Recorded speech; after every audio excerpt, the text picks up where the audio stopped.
Hey folks, I guess we are live. Let me just check if everything is working all right, and then I'll be quickly back here. Just give me a sec. I think everything is working. Sounds good.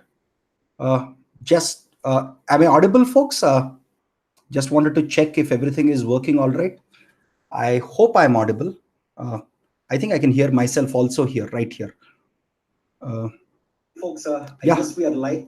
I can hear myself here, so I'm hoping there are no issues with audio. So let's get going. I'll also have a look at the section itself. Sounds good. So the topic of discussion is very interesting because anyway, we are coming to the very end of databases. Sorry, first of all, let me apologize to all of you. We were supposed to finish by today, but I'm just stretching out because I wanted to do many more examples, especially of transaction control, transaction and concurrency control, and other topics. We'll finish it by tomorrow end of day. Just wanted to make sure. Okay. I hope you all got an email from our team today morning apologizing for the same, and we'll finish it by tomorrow. The original date of finishing was today, but we thought we'll finish it by tomorrow. One more quick announcement before we go into it is we'll finish by tomorrow. We'll give you a subject test, all the practice stuff, and we're planning to start theory of computation and compiler design back to back from 21st onwards, which is a Sunday. Since we have a couple of days now, let's start from Sunday. Let's push it because we want to finish the content as fast as we can while not taking any shortcuts. Again, for databases, I initially thought transactions and concurrency control will just be a few hours. But when I started doing sample problems, exercise problems, all of that, it has become massive, but I'm enjoying it. It's a superb topic. So sounds good. Everything is working good. Okay, let's get started on this topic for databases itself. Okay, how to prepare for databases for Gate. So let me share something that we have just collected today over the last couple of days. We just collected some interesting data. Let me share the screen here. Okay, so I hope all of you can see the screen here. Okay, so this is the data that we were just looking at over the last few days. Okay, so again, we have similar data for most subjects now. One by one, we're just collating all of this data. Let me use a color that's not here. Okay, blue. Sounds good.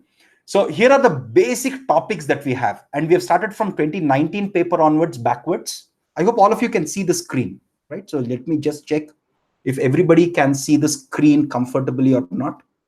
Okay, let's go here. Okay, yeah, everybody could see the screen. Okay, thankfully no issues out there. Sorry. Okay, these are all the notes that I was writing. Okay, so for this topic of databases itself, here is a topic-wise split. I'll also first start with the topic-wise split, tell you which topics are more important, which of them not so important, etc. And what are the tricky areas, how are easy, which are very easy, which are easy, which are moderate. Again, so let's go 2019 and so on and so forth. We can also share this document with you if that helps you. So these are the broad topics. Typically what we have observed here is ER diagrams questions. While my team says they're moderate, I would still consider them easy. Again, ER diagrams, one of the biggest confusions or one of the biggest places where students make mistakes is while computing the minimum number of tables required. Right? This is where many students make mistakes. Okay, when you're given a ER diagram and you're asked what is the minimum number of tables required, that's where students make mistakes. And we realized that very early on. And while explaining ER diagrams and how to compute the minimum number of tables as part of our course videos, we have covered every case. That's why I wanted to be exhaustive there. And we have motivated them not to make you by heart this minimum number of tables. We got these concepts from set theory. Okay, so this is something that I'm very happy about, that to obtain the minimum number of tables, most textbooks that I've read, most videos that I've watched, they don't come from the set theory viewpoint. But set theory viewpoint is the easiest way to understand the minimum number of tables required in ER diagrams. Again, the questions related to minimum number of tables is what makes ER diagram based questions moderate and not easy. Okay, but since we have covered them extensively in the course, I'm hoping that this should be easy for you. And typically, again, some years you don't have any questions at all from ER diagrams. Some years you have 1 or 2 marks. Overall, if you notice this structure here, overall, you can expect about 8 marks from DBMS. Okay, typical breakdown is, again, so ER diagrams in 2019, there was no questions, unfortunately, but some years you have questions, right? So, but ER diagrams, my team says they're moderate, but I feel they're easy given the depth to which we have covered the course content. And we've also solved tons of problems in the course. So I hope you have no issues with ER diagram problems if they arise in your 2020 gate or any other gate that you might take in future.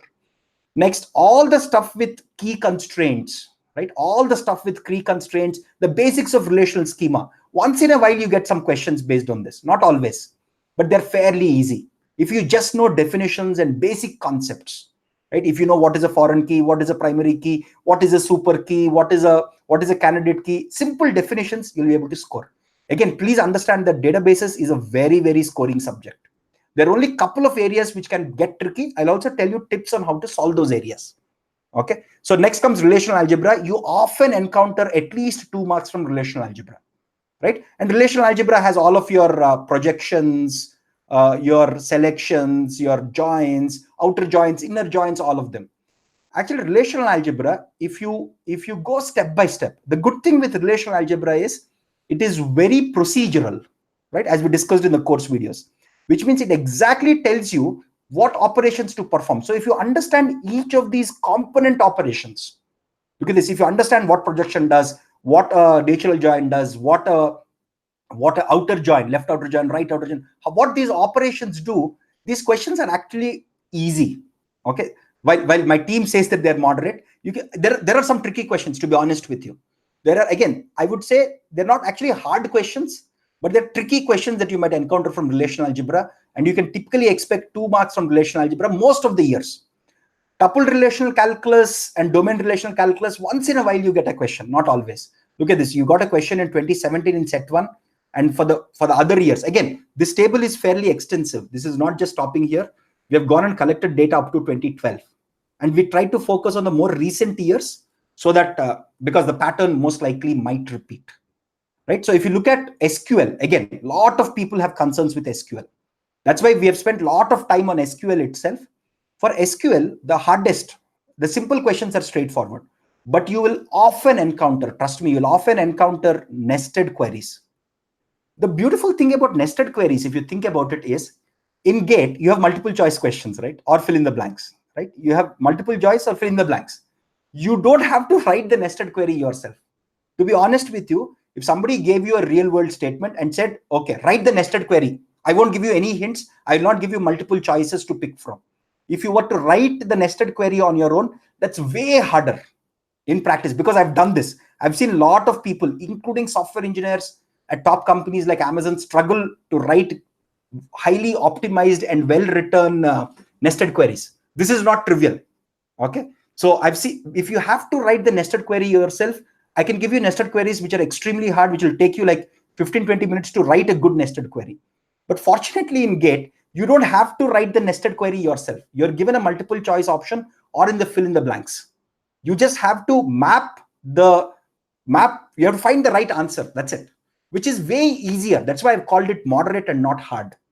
If Gate was not a multiple choice or a fill in the blank type of paper, if it was like an Amazon interview or a Google interview, where you're given again, I've seen this for database admins, even for some software engineers, we give some relations, we tell them a real world problem, and we ask them, write the nested query for this. And I've seen people struggle. Okay, it's not easy, and we can easily design extremely hard nested queries. Here, you don't have to write the nested query. You just have to pick one of the options, thereby making it very easy. Again, for SQL itself, what you have to remember is the order of execution. Okay, especially for nested queries, you have to follow the logic of order of execution. If you follow the order of execution, again, we've discussed this with lots of examples, lot of exercise problems, practice problems in the course videos. The reason we have done this is, if you understand the order of execution, this is straightforward, right? Next, the functional dependencies and normalization. This is often fairly easy. Again, from this, you can almost every year you can expect at least 1 mark question or 2 mark questions from this, right? Again, this is typically fairly easy. If you know the basic concepts of functional dependencies, the basic definitions of normalization, okay, you can easily solve these problems. Transaction and concurrency control is the most scoring. Look at this. Every year you typically have 1 or 2 marks. And this is super easy, because I will tell you, I was solving Gate problems of transaction and concurrency control almost a decade after. To be honest with you, I have not worked on transactions and concurrency control after my undergrad days. I've never worked on them. But given a problem, I could easily solve Gate problems. Okay, that's why if you know the concepts, if you know the intuitive understanding, again, there are lots of concepts here. Okay, there are lots of definitions, there are lots of concepts. There are lots of concepts, but if you can get your head around all the concepts and revise them, the questions are dead easy. Okay, they're actually very easy. This is super scoring. Again, indexing and file structures, we will anyway upload these videos by tomorrow. Sometimes you get questions, sometimes you don't get questions here, but this is also fairly easy. Okay, overall, if you think about, again, overall, if you think about DBMS itself, this is a very scoring subject, because very seldom, very few times you see hard questions from databases. You might see hard questions from algorithms. Okay, you might see hard questions from discrete mathematics, but very few times you'll see hard questions from DBMS. Okay, actually, we couldn't find actually a good hard question in DBMS in the last 5-6 years. I couldn't find it when I was doing solved problems. Okay, and some of the hard problems that I wanted to solve, I actually took them from textbooks or from some interview experiences that I had. Right? So DBMS overall, but remember, DBMS has lots of concepts. DBMS has lots of concepts as compared to other subjects, because a ton of new definitions. Okay, just imagine transaction concurrency control itself has tons of serializability concepts, tons of locking protocols, tons of serializability concepts, tons of recoverability concepts. A ton of concepts here. But once you understand all the concepts and the relationships as we discussed in the course, this should become very easy to solve. Okay, so DBMS as a subject itself is, I think a very scoring subject, broadly speaking. But I think again, to be honest with you, if this is not the gate format, just SQL itself, I've seen interviews where really good software engineers struggled to write good or optimized SQL queries for nested, especially using when you had nested queries, right? Just SQL itself could kill you sometimes. Okay, and now you might ask, okay, if I want to attend an interview at a company, how do I write optimal SQL queries? That comes with practice. There are no shortcuts here. Just like becoming a good competitive programmer, writing good optimal SQL queries requires tons and tons and tons of practice. And reading others, again, at undergraduate level, a lot of interviewers don't expect you to write very optimized SQL queries. They expect you to write correct SQL queries. Optimized SQL queries is is the next league itself, especially for experienced software engineers, right? So I think overall, ER diagrams is a tricky area. SQL is a tricky area.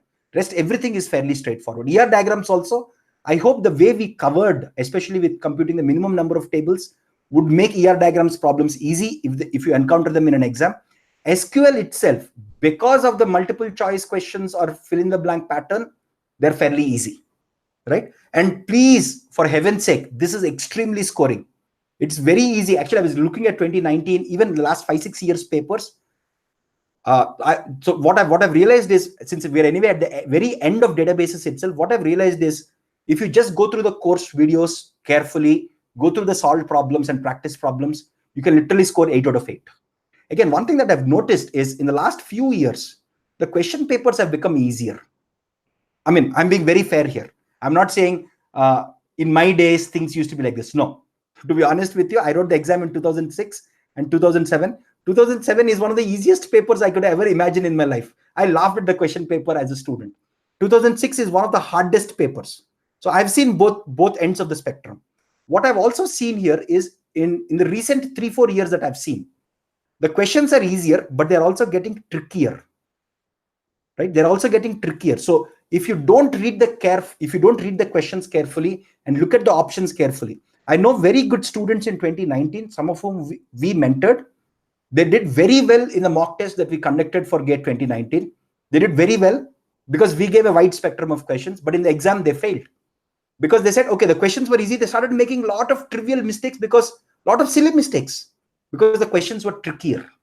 So I think what the GATE Council itself is moving towards is, let's not make the questions impossible to solve, right? But let's make them tricky so that people who don't have the foundations correct will start making mistakes, right? So this is my take on, or this is what we thought of as the core foundations, or this is how you can prepare for GATE, especially as far as databases is concerned. Now let me also just check the comment section here. Okay, so let me change. Okay, let me stop this screen sharing. Okay, so where are we? We are here, right? So Okay, so 1 second. My bad. Okay, so here is the comment section here. Let me see if there is anything. Okay. So here is the comment section. Okay, so one thing that I see, okay, somebody is asking about TOC CD. So the plan of action that we have, tentative plan of action that we have is we will start TOC CD from 21st, which is a Sunday of this month. And we are hoping to finish it by 6th of next month. Okay, again, this is both TOC and CD together. This is a tentative plan. We'll actually share the actual schedule in a couple of days. Okay, because we want to be much more, again, whenever we have an end date, we put 1 or 2 days buffer in between, right? Because something, we might get more content, we might want to explain more details than we initially imagined, because I found some good examples and things like that. So roughly you can think of it as 6th. We want to start TOC CD from 21st. Again, we might push this slightly depending on how much time it takes for us, because we have to cover both TOC and CD. If you look at the CD syllabus itself for GATE, it is much smaller than a typical undergraduate level compiler design subject, right? TOC will cover everything in depth because we have to, because GATE syllabus has all of TOC, but CD syllabus itself is slightly limited. Okay, I will be teaching TOC CD. Okay, I'll be teaching TOC CD. So yeah, we don't have another faculty for TOC CD. I will be doing it, and yeah, so that's where we are. Sounds good. So 1 second, any other questions here? Hey, one more thing that I wanted to discuss with all of you. Just let me see. Okay, let me just minimize this. I was reading about, okay. Okay, so one thing that I wanted to discuss was whatever theory we are learning in databases, right? I wanted to connect that to real world also. Again, in the course itself, I was constrained by time. While I wanted to cover many of the practical aspects on why relational databases are no more popular today, or they're popular. I'm not saying they're completely dead, but slowly they're being replaced by NoSQL databases or non-relational databases. Because if you look at relational databases itself, the model that was designed by Card and other phenomenal mathematicians at IBM and other places, if you think about the whole system, they designed the whole system to minimize the amount of storage, right? While having all the concurrency, control, all of those nice to have features. But one of the foundational things that they realized, that they designed, again, remember, put yourself in their shoes, right? In 1970s, 1980s, hard disks were extremely expensive. People actually stored things on tapes. Like, I don't know how many of you know about a cassette tape. I mean, at least people like me who were teenagers in 90s and early 2000s know about cassette tapes. This is pre-iPod, pre-smartphone days, right? I used to have a Walkman long back, and I used to record songs and we used to listen to it on a tape recorder or on a Walkman. Okay, so similar tapes was used to store data in the 70s and 80s. Hard disks was super expensive. So when mathematicians like Edgar Card and all designed the relational database, one of their biggest concepts was to avoid redundant storage, because they wanted to minimize storage. That's no more the case today. Today, forget about terabytes. I can easily get a petabyte scale data store. A terabyte has become extremely cheap today.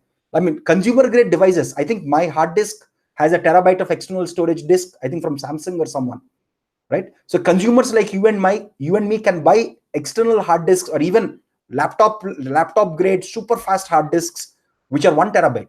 So companies and enterprises can easily get petabyte scale. I've seen petabyte scale data stores at Amazon. They're very, very common because the storage costs have fallen, number one. Number two is the RAM sizes have increased. I still remember during my undergrad days, 2 GB RAM or 1 GB RAM was considered great. Today, without 32 GB RAM, I can't get my work done. I can't record videos. I can't process videos. I can't do a lot of work without 16 or 32 gigs of RAM on my laptop or desktop. So again, at enterprise grade, 32 GB has become almost a norm. 64, even 128 GB RAMs is available on AWS and other Google Compute Cloud, etc. So you can easily get a lot of storage also. Because the main memory storage has increased, or the RAM has increased, and RAM has also become cheaper, hard disks have become extremely cheap. Because of that, people no more care about redundancy in nowadays, especially internet companies, where the objective often has become speed. If you're doing Google search, Google literally used something called as an inverted index. Google, when Google's first systems were being designed in the late 90s and early 2000s, they realized that we can't use these relational databases. Let's design our own data store. Okay, so they literally invented new data stores based on the foundational knowledge of computer science. They use advanced data structures called inverted indices to do their searching extremely fast, right? So a lot of modern NoSQL or non-relational databases are built on core concepts in data structures algorithms, primarily with an objective to speed up querying. You want to speed up querying. Of course, you want to have all the transactions, concurrency control. You want to have that, especially for an e-commerce company like Amazon. But you also want your search to work very fast, right? So what happens is many of them have become like hash based. You can think of them like, I wouldn't say hash based always, but slowly from, again, we'll see that in B plus trees. Most of the indexing in classical relational databases is done using tree-like structures. We have seen binary trees in data structures algorithms, right? B plus trees can be thought of as an extension to that. Okay, but what is happening in the recent past is you get things like memcache, redis, which are nothing but distributed hash tables. Again, we learned what a hash table is in data structures, right? So slowly over the last 5 to 6 years, or even over the last decade, I have seen at internet companies slowly things moving from relational databases to NoSQL databases. Actually, a lot of the databases that we use for our own course, right? We stopped using relational databases because things were getting slower. So we actually host everything on AWS now. And we have moved to actually non-relational databases, which are extremely fast, right? So okay, somebody says 32 GB is not a supercomputer, guys. Probably for a consumer, 32 GB is a big deal, but for enterprises, 32 GB is a joke. Okay, because most of the computers that I saw at Amazon's warehouse, at Amazon's data centers, etc., they're 32 GB RAM boxes. Again, remember, who is responsible for databases? A bank will have a database, right? A financial institution like an insurance company will have a database. This data is super duper critical. For them, buying a 32 GB box for enterprise use is not a big deal. Why is Oracle such a big company? Why is Oracle a multi-billion-dollar company? Because Oracle's products are not bought by you and me. Oracle's products are bought by enterprises for hundreds of thousands of dollars. Each Oracle license, depending on the company size, could cost tens or even hundreds or even millions of dollars. Okay, I know this because Amazon has been slowly moving away. Amazon, when it started using Oracle's databases.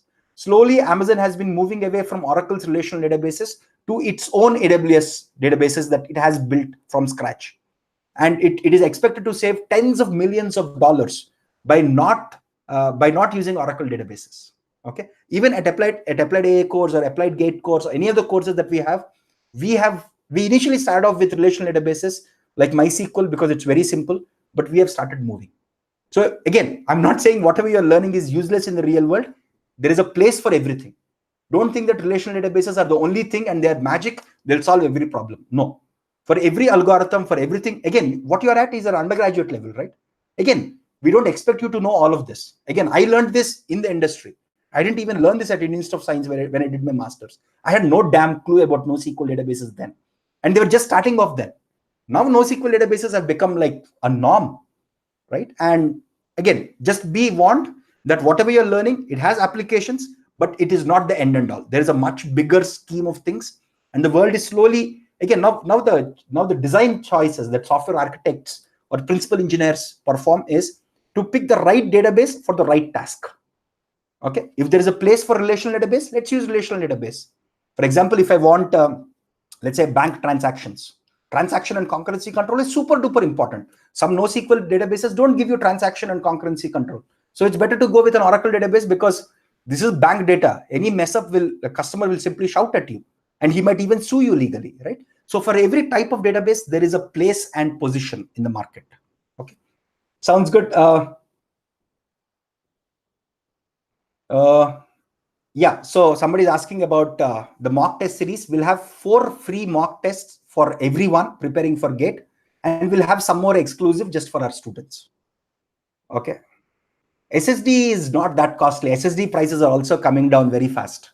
Again, costly for a consumer. If I were to buy, I think I bought, I think in the Prime Day sale recently, I bought a 500 GB Samsung external disk to store all of my videos as a backup. That costed me some 7,000-8,000 rupees. 7,000-8,000 rupees for a consumer is a lot for 500 GB of SSD storage. For an enterprise, it's not a big deal. Again, you should think of enterprises not from a consumer standpoint. We don't use as much databases as we see. It's the enterprises that use actual large databases. Actually, all of us actually use a database on our smartphones. I think I mentioned this in one of the videos also. There is a database called as SQLite, which is there to the best of my knowledge. I'm sure it's there in Android because we're writing some Android code and I've used it. I think it is also there in iOS if I'm not wrong.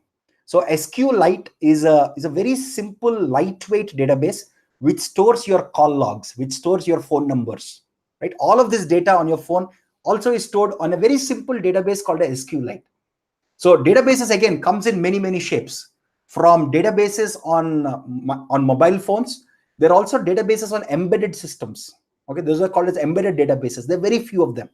There are general purpose relational databases, that distributed databases. Okay, that's a whole area that we have not even touched. Imagine if you were to store a petabyte of data. Okay, you can't store it on one box. You'll most likely have a cluster of boxes, typically 1,000 boxes or so, or even 200, 300 boxes or probably more. I saw clusters of size 1,000 to 2,000, which are hosting multi-petabyte size data sets at Amazon. And many of these are like distributed databases. All the data is not there in one hard disk or in one computer. It's split across multiple computers. Now, in a distributed environment, how do you do concurrency control? How do you write data? Okay, so all of the challenges that we have seen in traditional databases, all the databases that we learned in the course are single box databases. We have not gone into distributed databases, but that's a beast. That's a phenomenal area of research. I've been fortunate to learn not too much, but some details of distributed databases because I ended up using some of them in practice, right? Okay, some revision strategy, good point. So my suggestion for database revision or any subject revision is I hope you have written notes. It's very important to write notes. Again, let me suggest you a strategy that has worked phenomenally well for me. Even classical psychologists recommend this. Once you learn a concept, let's assume I learned a concept, revise it after 1 day, revise it after a week, revise it after 2 weeks, revise it after 4 weeks. Most likely you'll not forget it. Okay, this is called a multi-revision strategy with equal intervals. Okay, so or with, it's also called as exponential decay type of concept. Again, we'll learn some of these concepts in computer networks later. So what I'm doing here, I'm learning, I'm revising after 1 day, I'm revising after 7 days, revising after 14 days, revising after 28 days. This is one strategy that works very well. But for revision, my strongest recommendation is this. Please write the notes in your own comfort level. If you're comfortable in Hindi, write your notes in Hindi. Okay, if you're comfortable with drawing diagrams in a specific way, draw the diagrams in that specific way. If you're comfortable in Tamil or Telugu, write it in your language of comfort. Don't try to write everything in English. Of course, write the names like conflict serializable schedule. Please write that in English, but rest everything should be as what you can absorb the fastest. Okay, for example, databases, right? There's so many terms, there's so many concepts. The questions are easy, but there is so much of concepts to revise and keep cognizant of, right? You have to know all these concepts, but once you know the concepts, problems are trivial, right? So to know these concepts, what I have done, again, I've prepared myself, because otherwise you can't do it. If you don't know the concepts and you have not absorbed all the concepts, you can't do videos. Okay, to teach somebody, you need really good depth. And I was getting confused while doing some of these concepts because there's so many terms. So I would actually write the notes, I would revise it, I would again write the notes. Like this is like a repeated revision for me. I actually, for databases itself, I almost revised twice before I started doing all the videos, because otherwise I'll make some silly mistakes or I'll start making instead of calling it conflict serializable schedule, I'll call it view serializable schedule, right? I've become confident with the terminology and the definitions because I have practiced it and I've revised it. And the best way, again, my notes, nobody can understand except me, because I literally draw it like diagrams. I'm a very visual guy. I try to draw diagrams. I try not to write much. Okay, I always revise. So my notes, I can revise very quickly. If I were to revise my whole database notes, I can do it in 1 day. Okay, whole of databases, because that's how I've written my notes, right? So my suggestion here for you is to write your own notes. That's what I would strongly recommend, because others' notes, you'll be surprised how my notes look like. Like, except me, I think most people can't understand what's happening here. Okay, because it's all scribbles for me, but I can revise my notes because I know the way I have written it. Okay, because this is like a mind map of my own understanding, which is different for everyone, right? So that's what I would strongly recommend. Write your notes, revise at regular intervals. There is no escape from that fact. Even when I prepared for GATE, I almost ended before the exam. I tried to finish at least 2 revisions along with problem solving. See, you can't just keep revising and not solve problems. That's the end of it. That's the end of your preparation. You have, again, the best way to revise is also to solve more problems. That's why at the end of every subject we give you a subject test, because that becomes a revision for you, right? Anyways, I hope somewhere in September, mid to late September, we'll finish all the subjects. We, again, from then onwards, all the subjects will be there based on the batch you are in, because we have a batch system here. Based on the batch you are in, we want everybody to ideally revise at least two times, and solve a few thousand problems before you go to GATE, right? The 2 strategies of revision: go back to your notes. I think if you have written your notes carefully while you're reading and learning the concept, you can revise everything in like that. This is my strong feeling. Like, I can revise my whole database notes in 1 day, maximum 1.5 days. Like, to put it in hours, I think I can revise all of databases in like 8 to 9 hours. Okay, because this is my notes. If, again, my team has written some notes for me with some examples, I can't revise my team's notes sometimes. Okay, I can, again, what I do is I take the notes that my team writes, the examples that they generate by checking over lots of places. I write my own notes from that notes. Otherwise, I'll not be able to revise that. I'll not get the confidence. So writing notes is super duper critical. I can't emphasize this enough. Asset properties in real life, dude, asset properties have to be maintained by any major database that you're using, unless the data itself is not critical for you. Okay, if it's a data that you're TKR, I'm okay losing the data, that's okay. All major databases, whether you're using a database at a bank, a database at an e-commerce company, a database at a reservation system for trains like IRCTC or Make My Trip, all of them have asset properties. Asset properties are like mandatory. Otherwise, things will go scary, right? Right? So somebody's asking, do you recommend reading standard GATE books? So my suggestion is this: first, try to finish all the videos or whatever source you're learning from. If you have time, please read standard textbooks. There is nothing that beats that. To be honest with you, if you have the patience, time, again, the very first time reading the standard textbook might be slightly hard for some of you because your concepts themselves are not clear. But once you watch the videos and you get the basic expertise, basic understanding, if you have time, my suggestion is read the standard textbooks and, better still, solve the exercise problems.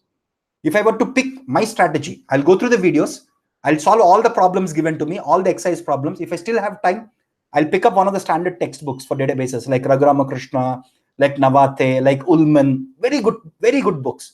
Start solving the exercise problems. Nothing beats that, dude. Actually, I would say instead of reading the textbook, solve the problems. That is a much better strategy. Okay, that will give you, because some of the questions in these books are really good. They're like rock solid questions. Okay, and these are the questions that students at some of the world's best universities solve as exercise problems. Again, we looked at questions that you get at, again, when we're designing many of our questions, what we see is, what does this professor at this IIT who teaches databases ask in his course? Because most likely he'll ask very similar questions in GATE also. For example, you'll see Professor Jayant Haritsa at Indian Institute of Science who teaches databases. Imagine if Indian Institute of Science is setting the question paper. Who will set the database questions? Professor Jayant. Okay, he's like a big shot guy in databases. And the questions that he might ask in GATE will be very much inspired from the exercises that he would give to his students when he's teaching the course. Right? Of course, IAC doesn't have an undergraduate level, but some of the questions, imagine at IITs, right? They have a ton of undergrad kids, right? So we also look at some of those questions to design new questions and to get inspiration for new questions, right? And most of the questions that we notice at top universities come from exercise problems in textbook, right? So even the professors and their PhD students don't have time to create original questions every time. So they go to standard textbooks, where the standard textbook author has spent months, even years in some instances, to design really good questions. So if you have time, please go and solve the standard textbook exercise problems more than reading it. If you have time, please go ahead and read them. I would strongly encourage that. Oh yes, most books have a lot of problems. If you cannot find, I mean, most undergraduate level books, standard textbooks for databases, like the ones that I just mentioned, right? Raguramakrishnan, the very good textbook. I really like the textbook. I still have a copy of that from my undergrad days. It's still there at my parents' home. I just got it recently. Then there is Ullman, there is Navate. All these are good books. Most of these books have exercise. Some books don't have it, but most undergraduate level books and graduate level books have very good exercise problems. Please look into them. How to complete compilers. Okay, what is the weightage of DBMS? I think I just mentioned this, right? Roughly about 8 marks out of 100 marks. So you can think of it as an 8%. We discussed this at the very beginning of this live session. Yes, some standard textbook questions are very hard. Yes, they are. So here is a strategy. Gate questions, especially in the last few years, are never very hard. So don't get demotivated. For example, you take a textbook, let's say you're looking at the chapter of, let's say, relational algebra. Okay. Suppose there are some 50 problems. Don't try to solve the 50th problem. That will be very hard. Typically, authors, when they write books, they start from easy problems and keep going towards the harder problems. So try to start the initial problems because they will be at gate level. Okay, gate never asks you hard or very hard questions. Very seldom. Okay, very hard to forget it. Don't even think about it. Gate never asks you. Okay, again, after gate, once the exam is over, if you have time, please go ahead and solve the extra hard problems. Okay, they're very good. They'll make your understanding of the subject very deep. Okay, but for gate itself, if you have 50 problems for, let's say, relational algebra, try to solve the first 10 or 20 problems. That's good enough, to be honest with you, right? So Corth is also a good book, actually. Yeah. So okay.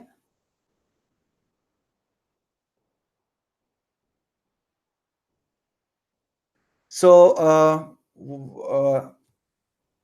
okay, okay, so some of you, I think one of you has some concern with the faculty who taught digital logic. We have shared all the feedback with him. He's taken the feedback very constructively, and he's improving that. So we'll see what we can do on that front. Okay, again, our goal always is to expose you to a wide spectrum of faculty, and anytime we find somebody who is good, we want them to teach. So right now, in the very first iteration, since this is the first year of the course, I am teaching most of the subjects. But in the future, you'll get multiple faculty teaching the course, multiple people, because that exposes you to different ideas. I don't want you to be biased only by my way of teaching. Okay. Again, to be honest with you, no single person can be good at teaching everything. Again, I'm being very honest here. Okay. I think I cannot teach every subject to the same ability. Okay, I think I can teach mathematics very well because I have used mathematics. I think I've done a decent job at DBMS also, but there are some subjects where I'm not fully happy. I thought, okay, I could have done this better. Okay, or I could have taught that. I could have taught this. I could have taught this. Again, when I'm teaching, there are time constraints also. So within the time constraints, I think we've done a decent job, but there is always scope to improve. Okay, so please understand that no single person is good at everything, and hence we want to have a set of teachers who are taking multiple subjects, and will expose you to multiple teachers as time progresses. So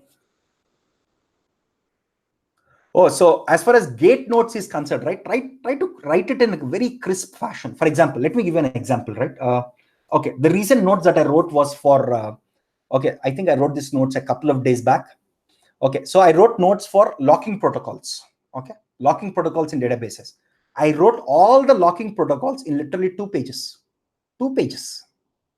Okay, so try to write exactly what matters. Not all the kahani, not all the story around it. The key, for example, for locking protocols, what does 2PL mean? What are the properties of 2PL? How do I visualize 2PL in the context of conflict serializability? That's it. So my whole 2PL itself is literally 1/4 of a page. My whole strict 2PL is 1/4 of a page. My rigorous or strong strict 2PL is 1/4 of a page. I try to condense the examples to the critical concept. While when I'm teaching you the concepts, I try to give you detailed explanation of everything. When I write notes, I condense it and I make it extremely crisp, because I want to revise it that way, right? Typically, the way I do it is I have standard textbooks that I read. I read Wikipedia. There is notes also made by my whole team. Then based on all of them, I write my own notes. Once I write my notes, I get confidence. Then I say, okay, let's go record this. I keep my notes on the side, but my notes for a whole, let's say 1 hour video. Okay, my notes is often just 1 or 2 pages long. That's it, right? But I have absorbed everything in my head that I can deliver it. Again, another best way to learn. Again, this is something that I'm realizing.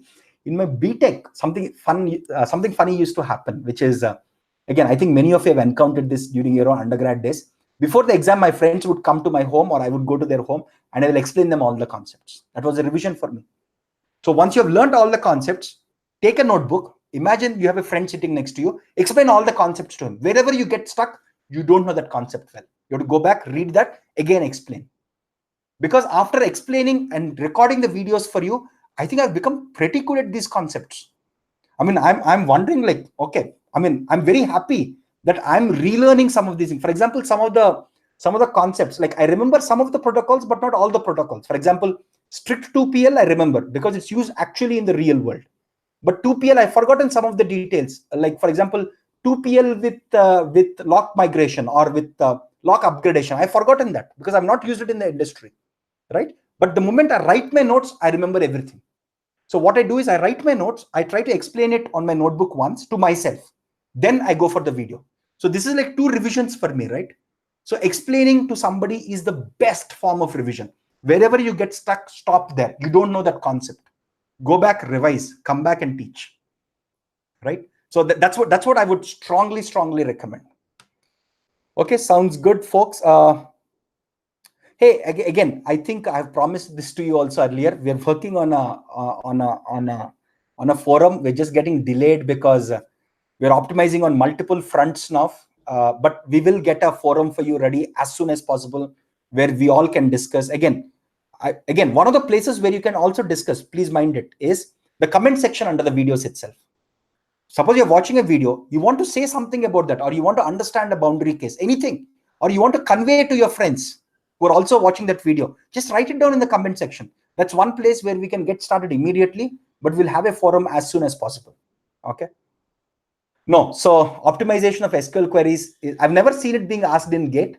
Again, even at top-notch product-based companies, from freshers, we don't expect them to know how SQL queries are optimized.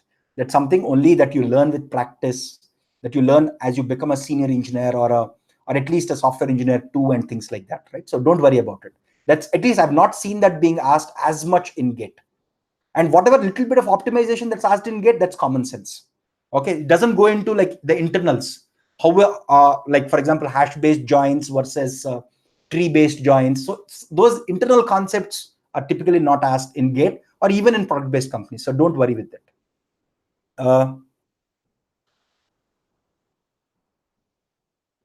So just SQL queries, okay.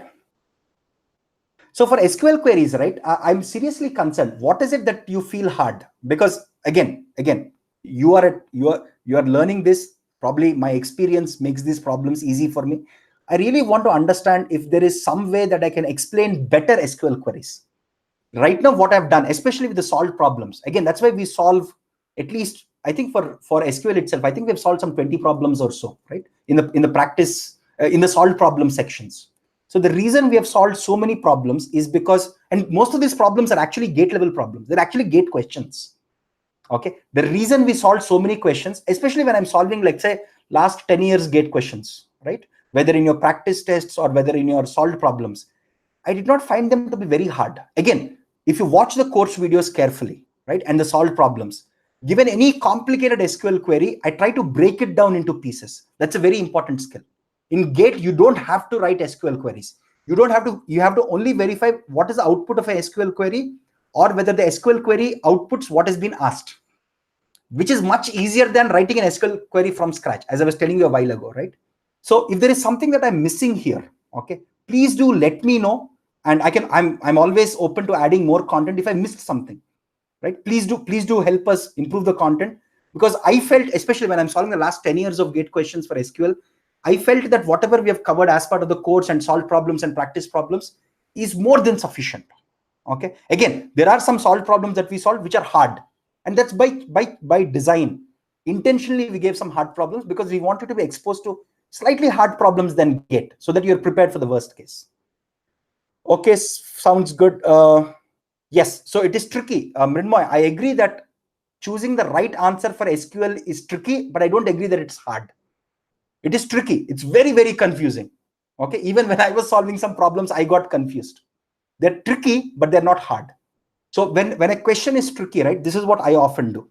Okay, when I'm solving a question as part of solved problems or anything, I say, okay, this is what I think is the answer, but let's not tick that answer. Let's take a breath and rule out the other options, why they are incorrect. So tricky questions, because you typically have multiple choice, right, in gate or fill in the blank. So I start to, so when I think, let's say option C is the correct option, then I do not directly go and tick that. I try to see why option B, option A, and option D are incorrect. Especially this is extremely useful for tricky questions. If you have noticed, lot of solved problems that we have done, especially around SQL, even relational algebra for that matter, we have intentionally done this type of approach where we rule out other solutions also. That will not, that will ensure that you don't fall into the trap or the tricky part that the examiner is asking for, right? What work do you do as an Amazon ST? Anything related to gate subject? Yes. So many people think that everything that I'm learning in my BTech is useless. That's not true.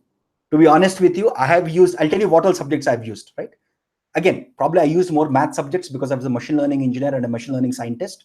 But even SDEs that I worked with very closely, they would use programming for sure. They would use a lot. Let's go subject by subject, right? C programming, obviously. They have to write programs every day.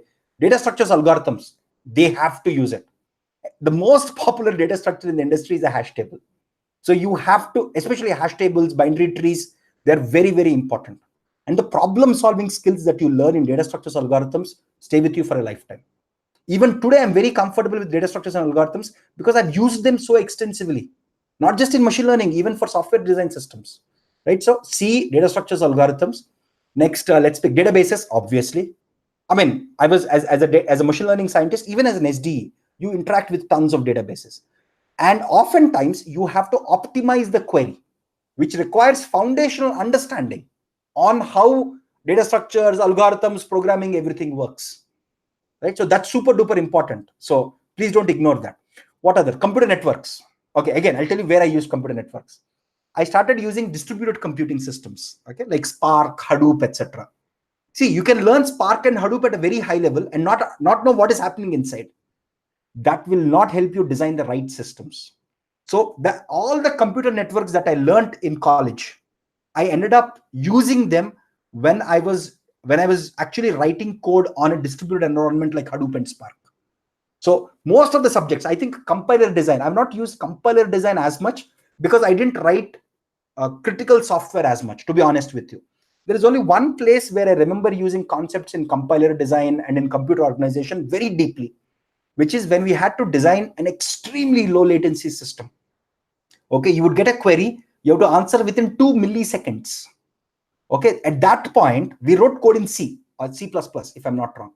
But everything like registers, so all the cache miss, register, all of these small concepts that you learn in computer organization, that you learn in operating system, that you learn in principles of programming language, all of them came handy then, right? So there are a lot of these places, again, depending on the company you work for, you will encounter. Again, I was very fortunate that I've seen a huge spectrum of systems being built because I was one of the first machine learning scientists in my organization at Amazon, which is the advertising organization. So I got to participate. Again, I'm very fortunate that way. I got to participate in the design, building, maintenance, optimization of lots of software systems and machine learning systems. And whatever I do, suppose if I'm learning a new concept, okay, I try to connect it to the foundational concepts. For example, I was learning some statistical mechanics for to understand advanced machine learning models like deep learning models, etc. Statistical mechanics is something that physicists learn.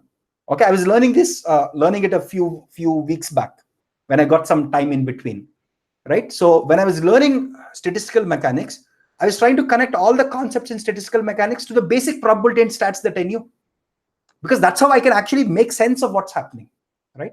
So please understand that all the subjects you learn, many people will tell you that, oh, I've never used it. That's bullshit.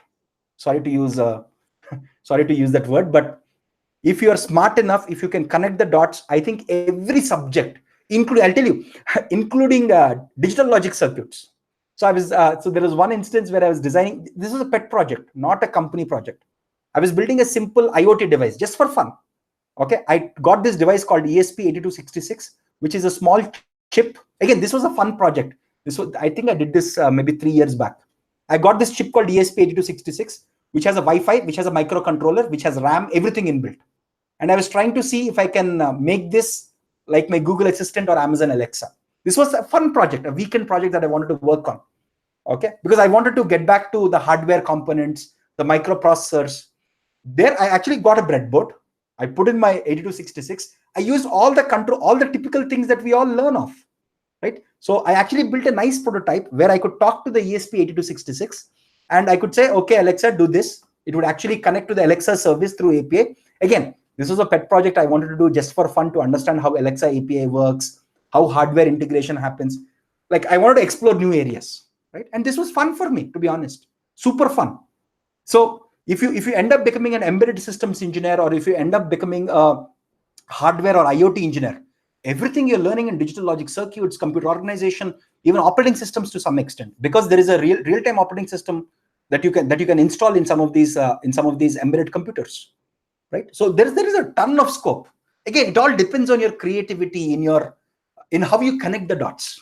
Okay, I have been very fortunate that I think I've used most subjects I think I've used that I've learned in my undergrad. Most of them I think I've used, except I've not used engineering drawing much from my BTech.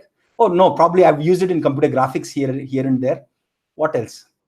There is a subject called managerial economics in my BTech. I don't remember what I learned there also. I used some cryptography. Yes, I'm thinking which subjects did I learn in BTech which are not useful. There were some physics and chemistry courses. I've not used them, to be honest with you. I've not used them. English, okay. Okay, I use it in day-to-day communication. So yeah, so everything that you learn in BTech, most of them have some relevance. Again, the objective of BTech or objective of GATE is to expose you to a wide spectrum of foundations. For example, if you don't know how a microprocessor works, you can never be an IoT engineer. Okay, if you don't know the foundations of digital logic circuits, computer organization, and microprocessors, you will never be an IoT engineer because you don't understand how these systems work. And even if you become an IoT engineer, you'll just become a high-level programmer without knowing what's happening underneath, right? So your BTech or GATE prepares you to have careers across the spectrum. You could be a network engineer, you could be a database admin, you could be a software engineer, you could be a machine learning scientist, you could be anything. There are tons of computer science related roles, right? You could be an embedded systems programmer, you could be an IoT developer. So everything that we're learning is useful somewhere or other. Maybe let's say as a database admin, you're using too much of databases, but you're not using anything in DLD and CO. That doesn't mean that DLD and CO are useless subjects, because if you have become an IoT engineer, you would have used all of them, right? So this is how we connect the dots. Sounds good. Okay, I think that's all I wanted to cover. Sorry if I've gone off track a little, but just wanted to give you a brief overview about why databases, how are they useful, all of those things. And again, please understand that everything again, to be honest with you, what I learned for GATE in 2006, 2007, I still use them, not just to teach you. I was using them even at Amazon because those are the foundational concepts. I told you that compiler design, we were stuck with one very interesting problem. We couldn't design a low latency system in Java because of JVM, the runtime engine, all of those things. Okay, then we said, "Okay, let's go back to the nuts and bolts." We started writing code in C with some assembly level constructs. That was the one time where we said, "Okay, I have to return back within 2 milliseconds. How do I build that system?" I sat with my software engineers. I said, "Okay, guys, we learned it in our BTech. Let's go to the basic level and write it." All of us forgot assembly level language. But in C program also, you can write assembly level snippets and they're super optimized. Okay, so that's how everything comes back in life. And I'm sure over the next decade or 2 decades or 4 decades of my career, I'll use and reuse many of the things, and probably I'll learn and unlearn also. Like when I was an undergrad student, I thought relational databases are everything. DB was one of my favorite subjects actually, right? Because it's so connected to the real world of IRCTC reservations, bank balances, all of that I was encountering on a day-to-day basis. Right? But today, in addition to relational databases, there is this huge area called NoSQL non-relational databases. So many of these topics also evolve with time, right? So that's where we are. And any questions that I could not answer in this session, please feel free to reach out to me. We'll do our best, and hopefully by tomorrow we'll pack up DB. I promise you that I'm sitting. If I have to do a night out, I'll do a night out and finish all of DB, process everything, and put it up. And equally importantly, we will start TOC followed by CD. We'll do them back to back because there's a lot of, I don't want to do TOC and then take a break and then do CD. I want to pack both of them back to back. We plan to start it on 21st. We will try to finish around 6th or 7th. Okay. Again, I don't want to promise you that date because we might overshoot by a day because there's so much of content between TOC and CD that we have to connect, and we'll see. We'll try to do that as soon as possible. After that, anyway, we have our OS, CN, and CO, right? By that, we'll be done. And then it all comes down to problem solving. I'm looking forward for those problem solving and revision sessions. Okay. Sounds good, folks. Thanks very much. Thank you for your time. And it's already 8 o'clock. So thanks for joining us. See you. Bye-bye.